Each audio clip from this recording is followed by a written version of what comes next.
तो हम जानते हैं कि बाज़ार में हमेशा ट्रिगर्स के मुताबिक रिएक्शन होता है, बाज़ार सेंटिमेंट्स पर चलता है और ऐसे में जहां भी थोड़ा बहुत आपको डर दिखाई दे तो उस डर का अलग अलग एसेट क्लास में अलग अलग तरह से प्रभाव पड़ता है। जैसे कि कच्चा तेल और सोना हम देख रहे हैं कि तेज़ी की ओर बढ़ता हुआ दिखाई दे रहा है।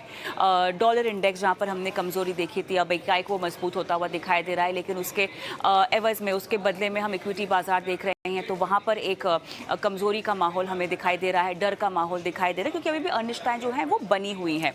अब ऐसे में दो चीज़ें होती हैं फिरोज़। एक तो ये चीज़ है कि आप डर में गलत फैसला ना ले लें, और जब आप निवेश का कोई फैसला लें तो आपकी एसेट क्लास की चॉइस बहुत अलग होनी चाहिए, खास होनी चाहिए। बहुत सारे लोग ऐसे हैं जो कि बाजार में डर को भी खेलना पसंद करते हैं, वो फियर को भी प्ले करना चाहते हैं। हालांकि ये थोड़ा सा एक्सपीरियंस्ड काम होगा इन्वेस्टर्स का, लेकिन कुछ निवेशक ऐसे भी हैं जो छोटी मध्यम अवधि में इस तरह के ट्रिगर्स का इस्तेमाल भी करते हैं। बाजार की इस चाल को, इन तमाम ट्रिगर्स पे रिएक्शन को आप कैसे देखते हैं, और जो बातें मैंने कही उन बातों के तर्ज पर हमारे दर्शकों को क्या समझाएंगे? कविता जी, जैसे आपने कहा कि डर तो लगता है। भले ही कितना भी हम ये आंकड़े देख लें, मैथ देख लें कि लंबी अवधि में ये उतार चढ़ाव से, उठापटक से कोई फर्क नहीं पड़ता, फिर भी उस दिन तो डर लगता है आपको कि अगर निफ्टी 500 पॉइंट गिर जाती है। लास्ट फ्राइडे को, चार चार वर्किंग डेज के पहले, 26,200 थी, पीक पे थी, 52 वीक के हाई पे थी। आज उससे हजार हजार पॉइंट नीचे है। कुल मिला के 4% चले गए 4 दिनों में। तो कहना आसान है हमारे लिए कि जैसे as an expert saying that डरे ना, बट डर तो लगेगा।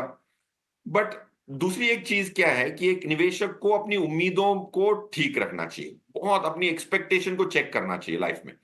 ये हर हर पहलू में लाइफ के ये बहुत इंपॉर्टेंट है, बी रिलेशनशिप्स, ऑन मनी और इन्वेस्टमेंट। आपको एक्सपेक्टेशंस फेयर रखनी।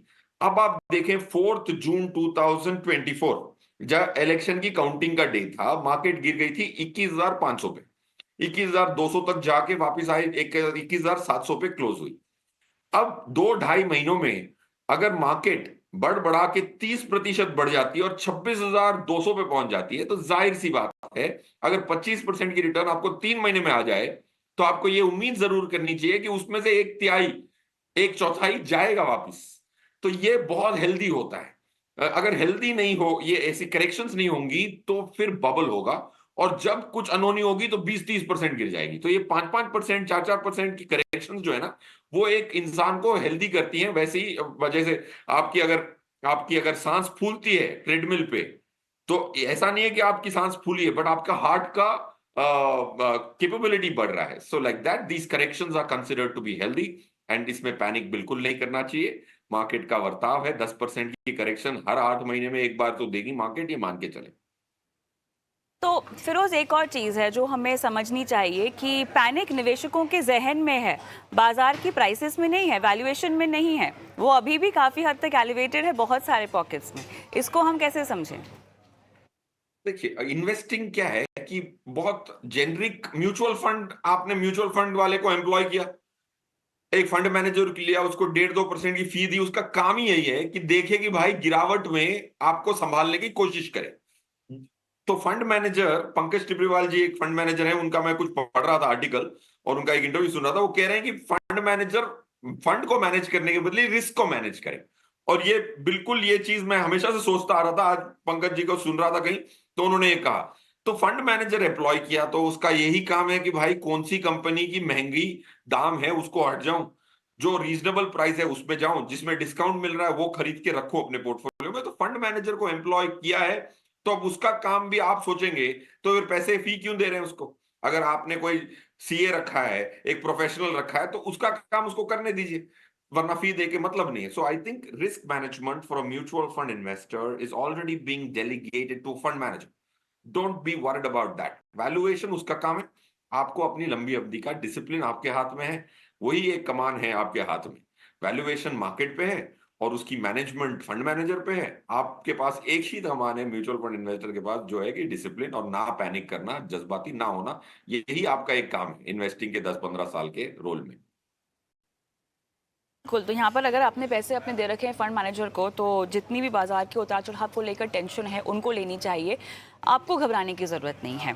लेकिन ऐसे में किसी को अगर मध्यम अवधि का कोई खेल करना हो या किसी भी तरह से पैसे लगाने हो बाज़ार में, तो फिलहाल मोमेंटम को देखते हुए आप कहाँ सलाह देंगे? देखिए, मेरे हिसाब से फाइनेंशियल सर्विसेज करंट उसकी वैल्यूएशंस जो है स्पेशली बैंकिंग सेक्टर जो 18% है निफ्टी का, वो उसकी वैल्यूएशंस मेरे लिए रीजनेबल लगती है। और बैंकिंग एज अ सेक्टर जो 18% वेटेज है वो सबसे ज्यादा लार्ज कैप में ही हैवी है, क्योंकि बैंक छोटी छोटी बैंकें कम होती हैं।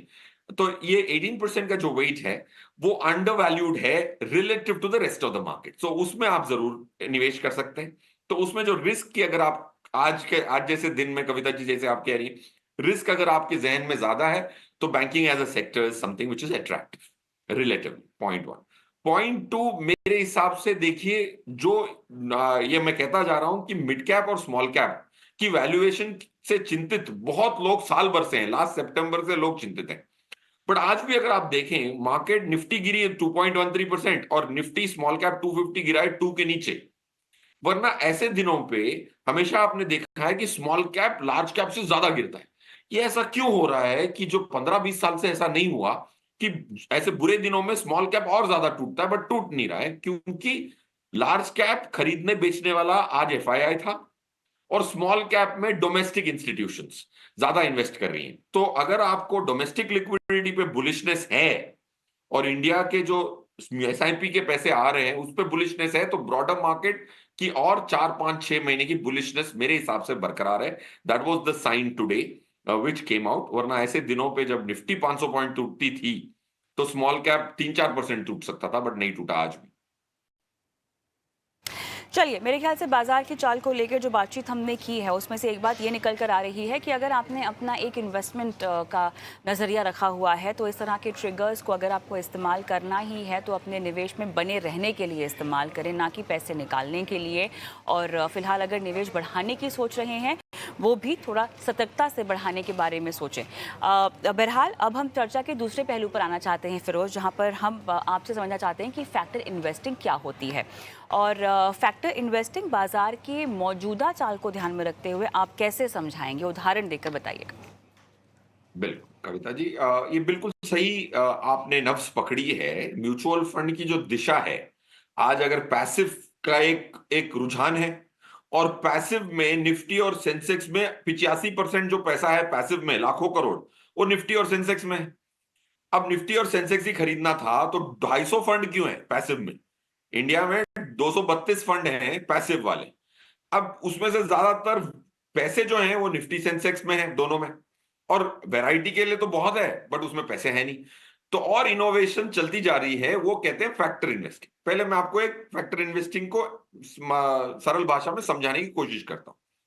Factor investing is nothing but जहां पे एक रूल बनाया जाए, एक बुनियाद बनाई जाए, उसके आधार पे एक ह्यूमन इंटरवेंशन सिर्फ फॉर्मूला लेवल पे हो। एक फॉर्मूला इजाद किया जाए, वो फॉर्मूला इजाद करने के बाद फंड मैनेजर अपना दिमाग ना लगाए और उसके हिसाब से जो भी स्टॉक चुने जाते हैं उसमें पैसा लगा दिया जाए पैसिवली। तो फैक्टर जैसे नेम दर्शाता है, नाम दर्शाता है, एक फैक्टर को पकड़ते हैं। फॉर एग्जाम्पल वैल्यूएशन एक फैक्टर है। अब अगर आपने एक फॉर्मूला लगाया कि भाई जो भी कंपनियां 500 कंपनियां एनएसई 500 से सबसे सस्ती 50 हो, फॉर एग्जाम्पल, वैल्यूएशन उनकी सबसे अच्छी हो, तो वो 50 को ले लें। और वैल्यूएशन कैसे नापी जाए उसका भी आप फॉर्मूला बना लें।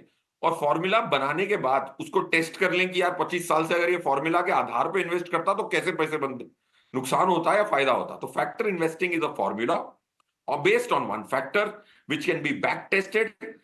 Once the formula is in place, human intervention खत्म हो जाती है। उसको कहते हैं फैक्टर इन्वेस्टिंग। ये बहुत अच्छी टेक्निक है डेफिनेटली। तो वैल्यू की अगर आपको लगता है कि बहुत मार्केट तेज चली गई है तो वैल्यू वाले स्टॉक्स को लेना है, तो वैल्यू वाला फैक्टर आप को बुनियाद मान सकते हैं। अगर आपको लगता है कि मार्केट और तेज चलने वाली है तो मोमेंटम एक दूसरा फैक्टर होता है। मोमेंटम मतलब जो कंपनियां अच्छी चली हैं 3 से 6 महीने, वो और चलेंगी। तो मोमेंटम के आधार पे जो भी स्टॉक्स चूज होते हैं, इंसान का दिमाग लगाए बगैर फॉर्मूला के आधार पे, तो उसको हो गया फैक्टर मोमेंटम का। ऐसे कई सारे फैक्टर्स इजाद किए जा सकते हैं, उसको टेस्ट किया जा सकता है, उसका एक फॉर्मूला लगाया जा सकता है, उसके बाद फंड मैनेजर हट जाए और फॉर्मूला उस फंड को चलाए, उसको कहते हैं फैक्टर इन्वेस्टिंग। तो अब लेकिन जो आपने अभी परिभाषा बताई है फिरोज़, क्या हर तरह के निवेशक इसको अपने पोर्टफोलियो में शामिल कर सकते हैं, इस तरह की स्ट्रैटेजीज़ को अपना सकते हैं? कई तरह के निवेशक बहुत अलग-अलग तरह के बाज़ार की स्ट्रैटेजीज़ को अपने पोर्टफोलियो में डालते हैं, उस पर उसके तहत निवेश भी करते हैं। जब हम फैक्टर इन्वेस्टिंग की बात करें तो इसमें जोखिम को देखते हुए किस तरह के निवेशकों को आप सलाह देंगे? कविता जी देखिए, फैक्टर इन्वेस्टिंग इतना वाइड है ना कि मैं उसको जेनरिक नहीं कर सकता, तो मैं दो तीन फैक्टर्स बोल सकता हूं ओके। जिनकी एवरग्रीन, ऐसे दो तीन फैक्टर्स बताता हूं।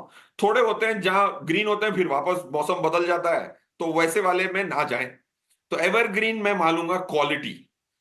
क्वालिटी अगर एक फैक्टर मानी जाए तो वो एक एवरग्रीन, अच्छी क्वालिटी के बिजनेसेस, प्रॉफिटेबल बिजनेसेस को खरीदना, एक मेरे हिसाब से ये 5 साल भी चलेगा, 10 साल भी यही फॉर्मूला चल सकता है। दूसरा, लो वॉलेटिलिटी। अगर आप लोअर रिस्क लेने वाले हैं, रिटायरमेंट के बाद इन्वेस्ट कर रहे हैं थोड़ी सा एक पैसा इक्विटी में, तो एक फैक्टर ले लें, लो वॉलेटिलिटी एक फैक्टर है, तो मतलब उसमें रिस्क कम होगा। तो ये दो फैक्टर्स जो हैं, ये फैक्टर इन्वेस्टिंग के हैं, बट ये एवरग्रीन रहने की संभावना इनकी ज्यादा है। अब अगर आप मोमेंटम की बात करें तो मोमेंटम वाला फैक्टर अगर आप खरीद रहे हैं तो ये भी तैयार रहें कि साल भर बाद आपको मोमेंटम वाला फैक्टर चलेगा नहीं, तो बेचने के लिए भी तैयार रहें। सो फैक्टर वैसे चुने टू स्टार्ट विथ जो एवरग्रीन रहने की संभावना ज्यादा हो। मैं गलत भी हो सकता हूं, संभावना पे ही पूरी कायनात टिकी हुई है। चलिए, ये आपने सही कहा। अच्छा, ये जो फैक्टर्स के अलग-अलग पड़ाव आपने बताए हैं, जो इसके अंडर आते हैं, इसका कोई मापदंड या किसी भी तरह का इतिहास अगर हमें बैक ट्रैक जाकर देखना हो, क्रॉस चेक करना हो कि ये फैक्टर इन्वेस्टिंग कितना उम्दा काम कर चुकी है, ग्लोबली या भारत में कितना इसका चलन होता है? हम जानते हैं बहुत सारी एएमसीज़ ने यहाँ पे डेडिकेटेड फंड्स भी लॉन्च किए हैं इसको लेकर। कुछ बताइएगा ट्रैक रिकॉर्ड के लिहाज से अब तक कितना काम आ पाया है फैक्टर इन्वेस्टिंग? फैक्टर इन्वेस्टिंग काफी काम आया है, और फैक्टर इन्वेस्टिंग में बड़े अलग अलग आउटपुट आए हैं। अब देखिए, मल्टी कैप फंड से कंपेयर कर सकते हैं कि मल्टी कैप में बहुत सारे स्मॉल भी होते हैं, मध्यम वर्ग की कंपनियां भी होती हैं, बड़ी कंपनियां भी होती हैं। अगर मल्टी कैप से तुलना करूं कि बेस्ट फंड कौन सा था लास्ट 1 ईयर में, मल्टी कैप का 54% का था, फैक्टर बेस्ड इन्वेस्टिंग का सबसे अच्छा 87% का था, मतलब बेस्ट भी बेटर था। और वर्स्ट मल्टी कैप स्कीम एक साल की रिटर्न है 37.71 की, और वर्स्ट फैक्टर इन्वेस्टिंग 25% की। तो अगर आप फैक्टर इन्वेस्टिंग में जा रहे हैं और सही चले गए तो 87 भी बन गया लास्ट 1 ईयर, और गलत चले गए तो वर्स्ट वाले में 25 बना, मल्टी कैप से काफी कम बना। दोनों इस सिचुएशन में रिटर्न भी ज्यादा बनी, बट अगर मल्टी कैप लेते तो रिस्क कम होती। तो फैक्टर इन्वेस्टिंग में थोड़ा ज्यादा बारीकी से चुनने का ये एक तात्पर्य निकलता है इस डेटा से।